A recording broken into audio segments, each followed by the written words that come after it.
Artinya semua orang itu adalah tamu, dan semua harta, semua yang dimiliki adalah titipan. Yang namanya tamu pasti akan pergi, nggak mungkin nginap seumur hidup ya. Dan yang namanya titipan harus kembali kepada pemiliknya. Maka terus apa yang tersisa untuk kita? Ya. Mau dicatat, sok diulang. Ya. Semua orang adalah tamu. Semua yang kita miliki adalah titipan. Semua tamu akan pergi, berlalu, pulang, terserah ya. Dan semua titipan harus kembali kepada pemiliknya. Terus berarti apa yang tersisa untuk kita? Amal, ya. Amal. Itu sebetulnya belakangnya tidak disebutkan.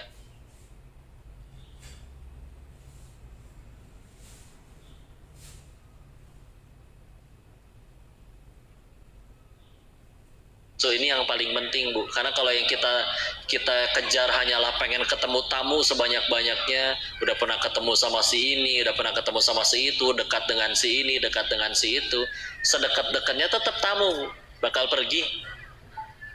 Dan kalau udah pergi nggak bisa nyelamatin, ada di samping pun belum tentu bisa menyelamatkan, betul? Dan semua yang dititipkan, semua yang kita miliki adalah titipan, ya. Maka namanya titipan berarti bukan milik kita, tapi milik sang pemiliknya, ya. Terus ketika itu semua udah nggak ada, sampai akhirnya semua meninggalkan kita, yang tersisa maka tadi ya benar-benar hanya tinggal amal saja. Makanya yuk gunain semua yang udah Allah izinkan berada pada diri kita, waktu, semua yang Allah titipkan, yuk semuanya yang paling penting harus jadi amal. Karena contoh ya, ingat ya, ini bukan berarti berarti kudu ibadah terus kok setiap hari. Dah ibadah mah bagus, dan bukan berarti kita nggak boleh punya harta, nggak boleh punya jabatan, nggak boleh punya kekuasaan. Tapi memang semuanya itu belum tentu jadi nikmat.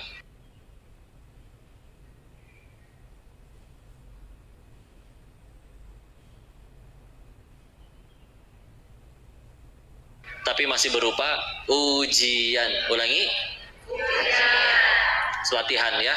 Ibu tahu-tahu dikasih perkataan dari suaminya. Ma, Bu, uang bulanan naik ya.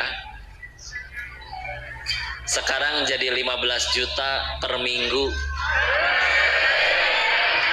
Pak, baru ngayal ge udah senang, Pak. Iya. Uang belanja naik nikmat bukan? Bukan, ujian. Baru kasih tahu. Kapan jadi nikmat? Kalau bisa kita gunakan jadi tambah dekat sama Allah.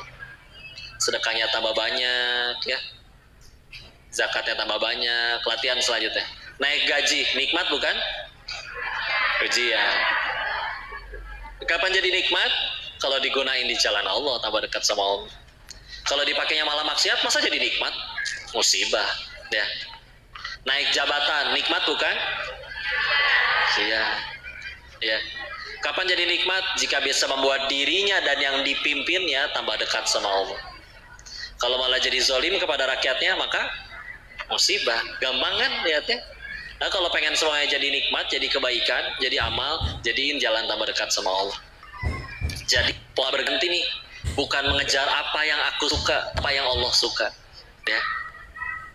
Dan ketika akhirnya ngejar sesuatu, terjadi sesuatu dalam hidupnya, bukan mempermasalahkan aku gara-gara kejadian ini jadi tambah dekat sama Allah. Sok menjawab jujur-jujuran ya.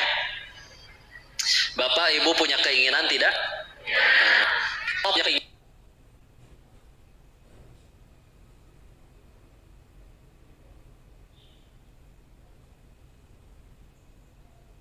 Keinginan juga tidak? Ya Allah ingin selamat ya. Terus dengan dari akhir balik sampai detik ini kita lebih banyak mengejar keinginan Allah, keinginan diri sendiri. Setelah ngejar keinginan diri sendiri, bahkan ada yang sudah tercapai, Bu. Pengen viral beneran viral, pengen punya jabatan beneran punya jabatan, pengen kaya beneran kaya. Setelah tercapai pun jawab, apakah setelah tercapai langsung menjadi manusia yang bahagia sepenuhnya tanpa pernah sedih sedikit pun? Masih ada masalah aja ya. Maka berarti harus berapa kali patah hati dan kecewa lagi baru kita sadar bahwa bahagia itu bukan pada apa yang kita suka, tapi pada apa yang Allah suka. Ya. So, selama ini ngejar keinginan diri. Enggak tuh. Masih aja stres lagi. Senang beberapa hari punya handphone baru, sebulan kemudian punya masalah lagi, ya. Cuman satu jenis manusia yang tidak akan pernah menyesali jalan yang telah dia ambil tadi, yang mengejar apa yang Allah suka. Ya. Jadi lihat orang-orang soleh terdahulu, terutama para nabi, ya. Masalahnya banyakkan masalah kita atau masalah mereka? Salah mereka, Bu. Beberapa nabi mah sekedar lelah mendakwahi umatnya, dicaplok ikan paus. Nabi Yunus alaihissalam, ya. Kita bahkan pernah mungkin berbuat zolim kepada orang-orang terdekat, pernah berbuat salah kepada Allah, dicakar kucing, enggak, Bu? Ya.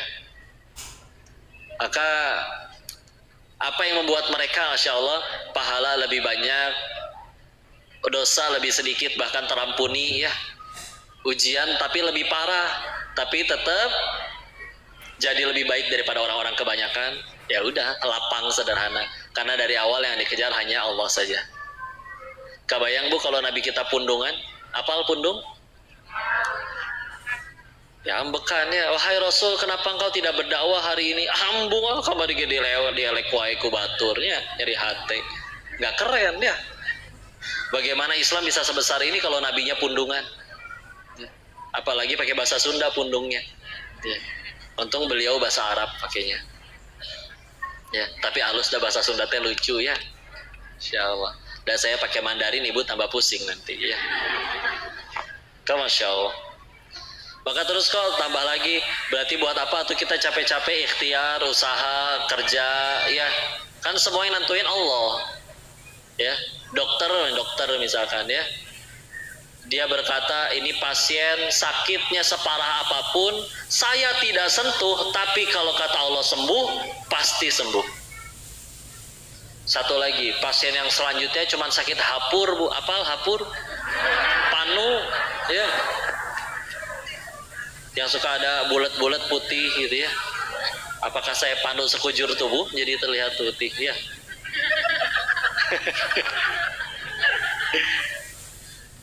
Panu, Bu. Udah gitu dokternya ada 1000, semuanya berusaha mengobati. Tapi kalau kata Allah mati tidak? Mati. Maka si dokter ditanya oleh pasien yang lain. Kalau misalkan yang nyembuhin itu Allah, atau buat apa dokter tengah malam ditelepon ke IGD masih mau datang? Kan yang nyembuhin Allah bukan dokter. Buat apa, Bu? Buat apa ikhtiar? Buat apa kita ikhtiar? Tadi agar jadi amal soleh. Sok pilih ya. Ibu nolongin orang, tapi orang pilih mana? Orangnya muji tapi Allah tidak berikan pahala, atau orangnya tidak memuji tapi Allah berikan pahala. Meskipun kita belum tahu bentuknya pahala kayak gimana, tetap aja kita pengen ngejar itu ya. Sok atuh kalau nolongin orang-orangnya malah rese, udah tenang aja. Dan surga kita bukan di mulut mereka, bukan di kelakuan mereka. Nolongin orang dia jahat, dia yang rugi. Kan dia yang zolim, masa dia yang jahat kita yang dihukum? Gak masuk akal ya. Dalam Islam itu yang rugi bukan yang dizolimi, tapi yang menzolimi. Kalau udah nolongin orang dia malah jahat, udah dari awal berbuat baiknya bukan supaya dia suka, biar Allah suka weh. Ya. Coba dibalik, satu dunia cinta tapi Allah benci, selamat? Enggak, cilaka angger. Ya. Satu dunia membenci tapi Allah sayang, aman. Ya. Tapi kalau udah ditolong kelakuannya nyebelin, meninggal nggak ditanya kelakuan orang, ditanya kelakuan masing-masing. Ya. Lempeng weh udah enak ya. Yang penting Allah suka, mangga ya Allah, mau diapain juga ya. Enak tidak kayak gitu? Enak ya. Kata dia yang penting Allah terima, suka dan terima. Maka Masya Allah. Nah biar keterima ini kan amalan nanti ada 2 ya. Ada yang sah, ada yang diterima. Kalau sekedar sah mah gampang, tinggal syarat dan rukun terpenuhi, beres insya Allah. Kayak contoh, laki-laki habis main bola masih kesangan bu, keringetan, bau asem ya, langsung wudhu, langsung sholat. Sholatnya lupa rokaat, sah insya Allah. Rukunnya sudah terpenuhi, syaratnya sudah terpenuhi, meskipun pikiran kemana-mana gitu. Tapi kalau diterima, oh belum tentu ya. Dan kita kan butuhnya yang keterima sama Allah, betul? Terus gimana kok biar keterima? Niatnya betul, niatnya benar, caranya benar. Gimana niat yang benar? Lillahi ta'ala, karena Allah. Gimana cara yang benar? Ngikutin yang dicontohin Rasul, ittiba, ya. Udah gitu dong. Nggak bisa berkata, kok saya lagi semangat-semangatnya ibadah. Jadi gimana kalau lagi semangat? Makanya tadi saya sholat subuh 6 rakaat. Nggak bisa ya. Karena memang ya dari nabinya, beliau mencontohkannya 2, udah. Ya. Maka seperti itu ya. Karena bicara bab niat nih Bu ya. Waktu ngaji tafsir Ibnu Katsir sama guru kami, pas nyampe bab tentang niat, Imam Ibnu Katsir menjelaskan, bukan Ibnu Katsir, Imam Al-Qurtubi, mohon maaf ya. Imam Al-Qurtubi memberikan penjelasan terkait bagaimana contoh niat itu ya. Kan kita tahu niat tadi kita sepakat yang lillahi ta'ala, betul? Beliau kasih contoh 3 hal. 1, kalau ada orang toharoh, tahu toharoh? Baik bersuci dia wudhu, mandi wajib ya, dengan niat untuk mendinginkan tubuhnya, sekalian panas, dah bentar lagi ke zuhur, dan beneran sholat Bu, udahannya Bu, beneran sholat. Tapi dari awal tadi ada niatan pengen ngadem, kayaknya enak nih ketemu air panas-panas kayak gini, sekalian mau sholat dan beneran sholat. Kata beliau, itu belum cukup untuk membuat amalnya diterima, karena ada niat lain ya. Nanti kita bahas lebih lanjut. Yang kedua, beliau kasih contoh yang kedua. Kalau ada orang berpuasa untuk kesehatan lambungnya, sekalian besok Senin, puasa Senin Kamis, menurut beliau juga itu belum cukup untuk amalannya diterima ya. Bahkan yang ketiga, beliau berikan contoh seperti ini. Kalau ada imam sholat, ketika ruku, kan kalau ruku bisa kelihatan ke belakang ya, ada yang baru datang masbuk ya. Lalu dia dengan sengaja memperlama rukunya agar orang masih sempat masbuk. Menurut beliau itu tidak boleh dilakukan. Ya. Walaupun nanti menurut ilmu fikih nanti ada lagi penjelasan lainnya. Tapi ini bahasa lebih dalam. Ini cara beliau menjaga niat. Kenapa? 3 hal tadi itu 3-tiganya ranah ibadah. Dan satu-satunya zat yang layak diibadahi hanyalah. Terus kita menyempilkan ada niat selain Allah di dalam ibadah tersebut. Beliau takut nanti tidak diterima oleh Allah. Ya. Karena memang perintahnya jelas, wa ma umiru illa liya'budullaha mukhlishina lahuddin. Bahwa kita itu tidaklah hanya kita benar-benar diperintahkan untuk mengikhlaskan seluruh ibadah lillahi ta'ala. Ikhlas hanya kepada Allah. Ya. Terus kita campurin ada niat lain, Masya Allah. Izin ya. Kesini niatnya apa tadi? Ngaji. Berarti tidak ada niat foto sama sekali. Bagus. Punten yang sianannya.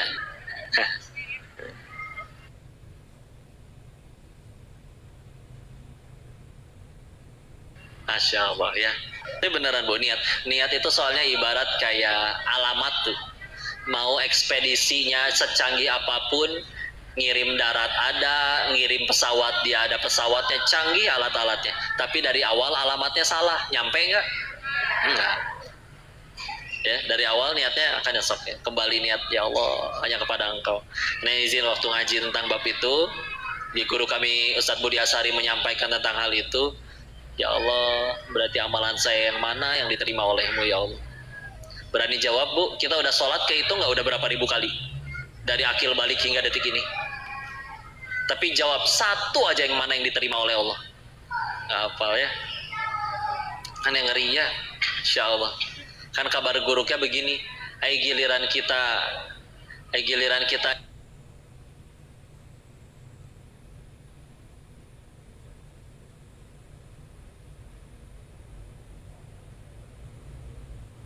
Itu nggak mungkin lupa nyatet, ya. Tapi giliran nyanyi Allah ngasih pahala di riwayat yang lain, maha baiknya Allah di kitab Riyadhus Shalihin malah disebutkan kita baru niat aja Allah udah kasih satu pahala, ya.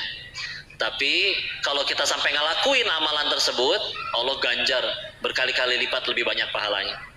Kalau kita berniat untuk berbuat jahat, Allah belum tulis itu jadi dosa, belum. Kalau kita lakuin baru jadi dosa. Tapi kalau kita udah niat jahat tapi tidak jadi melakukan, Allah malah memberikan satu pahala baginya. Nah, baiknya Allah. Kok dengan ada riwayat-riwayat seperti itu, ada riwayat wanita tunasusila yang memberi minum seekor anjing malah diampunin Allah. Kenapa Imam Al-Qurtubi tadi berpikir seperti itu tadi? Ya itu dia, orang-orang soleh itu nggak berani kepedean menganggap dirinya sudah layak untuk dirahmati Allah. Ya, dalam kitabnya Ihya Ulumuddin mengingatkan salah satu dosa paling besar yang tidak terasa bagi beliau ya adalah merasa diri ini sudah aman dari azab Allah. Modal yakin dari mana tuh aman? Karena kita udah ngaji, yakin keterima pahalanya. Tadi udah sholat asar, yakin keterima, mana sambil mikirin cicilan. Ya. Misal, ya. Bagus dah mintanya masih ke Allah juga, ya. Masya Allah, ini beliau. Karena ya seperti itu ya. Seorang imam seperti Imam At-Tirmidzi. Semoga Allah merahmati beliau ya. Kita sering baca namanya, hadis HR Tirmizi, hadis riwayat Tirmizi ya. Orang solih, imam perawi hadis, tapi meninggal dalam keadaan buta matanya. Kenapa buta? Terlalu banyak menangis di usia senjanya. Kenapa terlalu banyak menangis? Takut bekalnya nggak cukup saat pulang menghadap Allah. Bekalnya yang gimana lagi atuh? Dan kita pasti kalah amalannya sama beliau. Ya. Umar bin Khattab radhiyallahu anhu mengambil sebatang ranting, diajak ngobrol bu rantingnya. Wahai ranting, betapa nikmat jadi dirimu. Ditanya oleh sahabat yang melihat, wahai Amirul Mukminin, kenapa engkau sebut ranting itu nikmat? Ranting ini nikmat, dia tidak akan dihisap oleh Tuhannya. Sedangkan aku Umar, setiap perbuatanku harus dipertanggungjawabkan di hadapan Tuhan. Bahkan beliau menambahkan, kalau sekiranya seluruh umat Muhammad SAW seluruhnya masuk surga kecuali satu orang saja, aku yakin pasti aku satu orang yang gagal ke surga tersebut.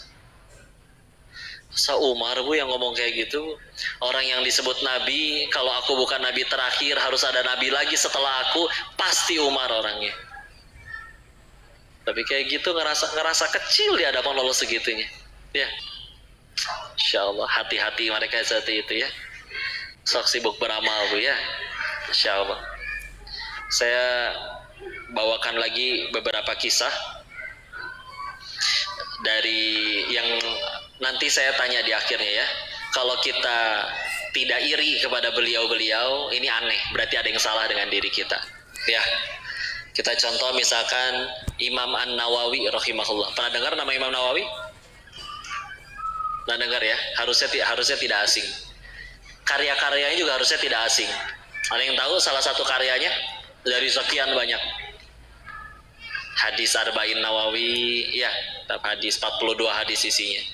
Kitab Riyadhus Shalihin, ya. Penjelasan hadis Sahih Muslim yang salah satu yang paling lengkap dari Imam Nawawi, syarahnya, ya. Kenapa emang beliau kok menurut beberapa riwayat beliau hidupnya hanya 45 tahun. 45 tahun muda atau tua, Bu? Sedang ya, tapi tidak nyampe tergolong panjang umur ya, 45 itu ya. Meninggal 45, tapi para ulama mencoba menghitung karya-karyanya Imam Nawawi lalu dibagi dengan jumlah umurnya. Maka dapatlah kesimpulan, saking banyaknya karyanya, satu harinya Imam Nawawi, beliau menghasilkan 4 halaman kitab. Satu hari 4 halaman. Dan itu pun mustahil, Bu. Karena kan lahir nggak langsung nulis. Ada belajar dulu, menuntut ilmu dulu. Ya. Tapi saking produktifnya, Bu. Kalau dibagi dengan umurnya 45 tahun, beliau itu sehari 4 halaman menuliskan kitab. Ya. Sedangkan kita tahu ada orang yang jangan seumur hidupnya boro-boro, kadang boro-boro punya karya.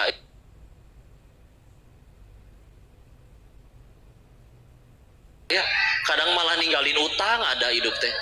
Malah makanya di hadis riwayat Imam Ibnu Majah, Nabi Qala Rasulullah Muhammad SAW menyebutkan yang artinya orang nanti meninggal tuh ada dua, ada mustarih, ada mustaroh. Apa bedanya? Maksudnya sama, beristirahat. Tapi nanti siapa yang beristirahat? Kalau mustarih adalah orang yang matinya yang beristirahat. Karena dia orang yang solih. Jadi dia beristirahat dari capeknya dunia. Capek kan dunia kan? Ya, udah berbuat baik kadang tidak dihargai, setiap hari harus beramal, ada yang harus mencari nafkah, panas-panasan, meneteskan keringat, ya, banting tulang. Capek dunia itu, ya. Nah, orang yang mustarih, yang soleh, dia beristirahat dari penatnya dunia. Ada lagi, tapi disebut Nabi orang yang mustaroh. Mustaroh sama beristirahat, tapi siapa yang beristirahat? Seluruh hal, seluruh makhluk beristirahat dari orang tersebut. Karena orang tersebut ya tadi, ada kita tahu orang-orang yang izin. Kalau bahasa kasarnya mah kayak gini, hidup dia jadi masalah. Ya, sampai naudzubillah, kadang ada orang yang malah bersyukur ketika seseorang itu mati. Akhirnya mati juga itu orang. Ya, saking zolimnya, saking jahatnya. Naudzubillah, mudah-mudahan tidak ada yang seperti itu ya di sini ya. Tapi ya kayak gitu, jadi batu beristirahat, alam beristirahat karena selalu membuat kerusakan. Ya. Jadi ini sibuk jadi manfaat. Maka lihat, Imam Nawawi hidup 45 tahunan tapi punya pahala 800 tahunan. Karena meninggalnya udah 800-an tahun yang lalu. Ya. Hidup 45 tahunan, pahala 800 tahunan. Ya. Bagaimana cara beliau menggunakan hidupnya dari matahari terbit sampai tenggelam? Beliau itu mengikuti 12 kajian ilmu biasanya per hari. Kajian Bu hari ini, Bu? Yang ini ya? Nggak apa-apa, mudah-mudahan Allah terima ya.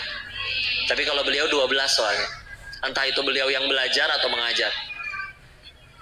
Malam harinya dari matahari tenggelam sampai nanti terbit lagi, beliau gunakan untuk menulis ilmu.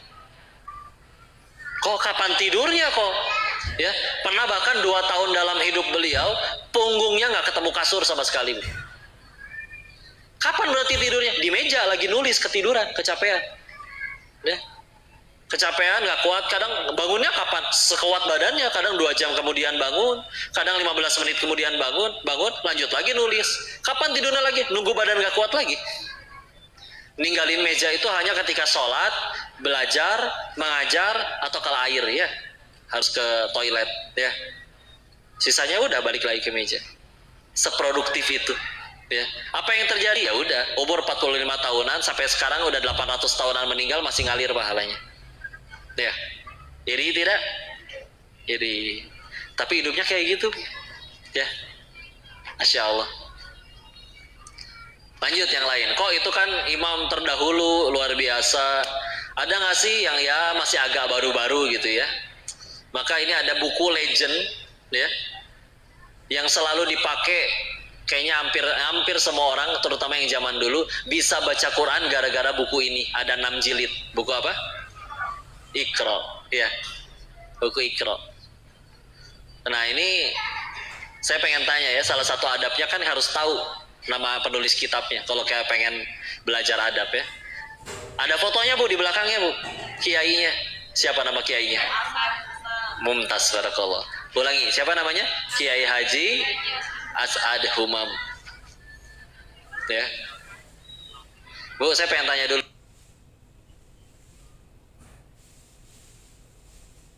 sebelumnya. Siapa yang di sini bisa baca Quran kan? Bisa ya? Banyak ya?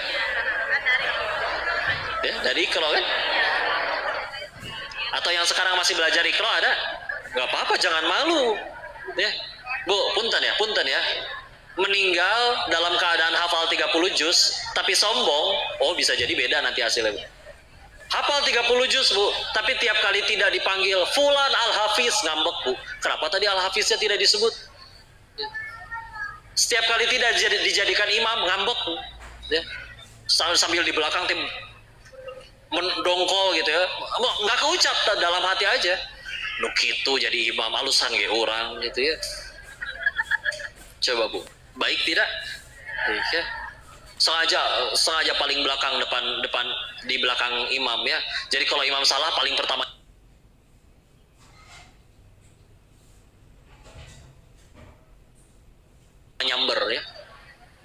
Tabaraka wa ala kulli syai'in qadir. Diulang lagi ceritanya, imamnya pengen mengilhami ya. Tabarakalladzi biyadihil mulk wa huwa ala kulli syai'in qadir. Diulang lagi saking dia teriak, alati kolakol ya. Terusin ya, padahal lagi pengen diulang gitu. Ya. Nyamber ya. Bandingkan dengan yang misalkan wafat sadar punya dosa, ya Allah pengen tobat, pengen diampunin, tapi teh nggak tahu harus mulai dari mana. Ngapalin we dari yang paling pendek Al-Ikhlas nya. Eta kita apal-apal ya. Tapi meninggal lagi ngapalin Al-Ikhlas, husnul khotimah enggak? Ya. Nah, kebayang Bu, meninggal kita Bu, udah nyampe depan pintu surga, gerbang surga, ada baliho gede Bu.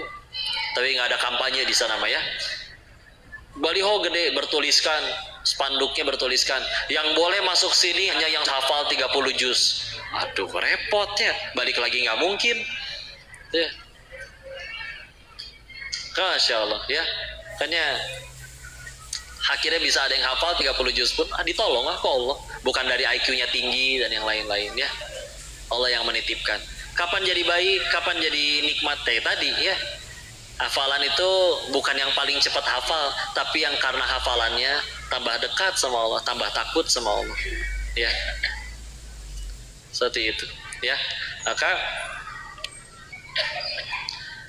yang balik lagi harus sering kita kejar ya tadi, Allah suka atau tidak. Saya tadi mau jelasin. Oh iya, ya. Kita lanjut. Yang paling penting jadi amal sholih, yang paling penting Allah suka. Karena sekali lagi kita lakuin segala macamnya Allah tidak apa. Ya. Yang penting jadi pahala, jadi amal soleh. Karena kalau misalnya sudah seperti itu, bismillah tujuannya, jauh lebih enak, jauh lebih lapang hidupnya. Nah, tadi Imam Nawawi seperti itu ngejalaninnya. Kayak Haji Asatul Humam seperti itu. Ya. Kita balik lagi ke tadi penulis buku Iqra, Masya Allah. Beliau itu, kenapa kok jadi bahas beliau? Buku Iqra itu cetakan resminya ya.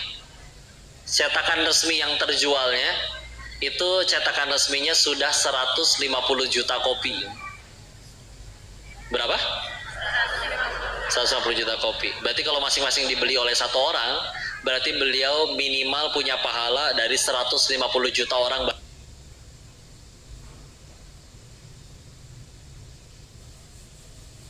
baca Al-Quran, pahalanya ngalir ke beliau. Tapi ya mantak yuk ibu-ibu ini, jangan sampai, kalau ke anak-anak sendiri ya, jangan sampai anak-anak kita Al-Fatihahnya tidak diajarin oleh orang tuanya. Itu soalnya kepake seumur hidup ya. Insya Allah. Maka tadi 150 juta kopi teh itu adalah cetakan resmi. Di Indonesia tahu sendiri Bu, belum yang bajakannya ya. Kira-kira meskipun itu buku bajakan, ngalir nggak pahalanya ke kiai? Ngalir ya, meskipun tanpa izin ke kiainya.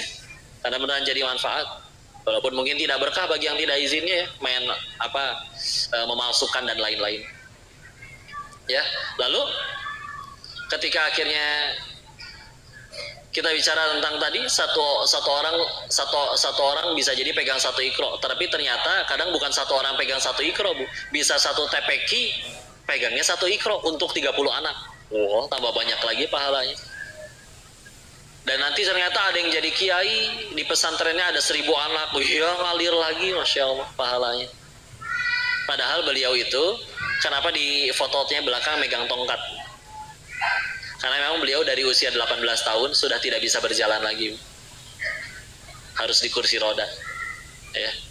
Coba saya ngebayangin, kalau waktu umur 18 tahun, saya nggak bisa jalan, itu umur-umurnya lagi berapi-api, semangat-semangatnya, senang-senangnya main, lulus SMA kan, 18 tahun, malah nggak bisa jalan.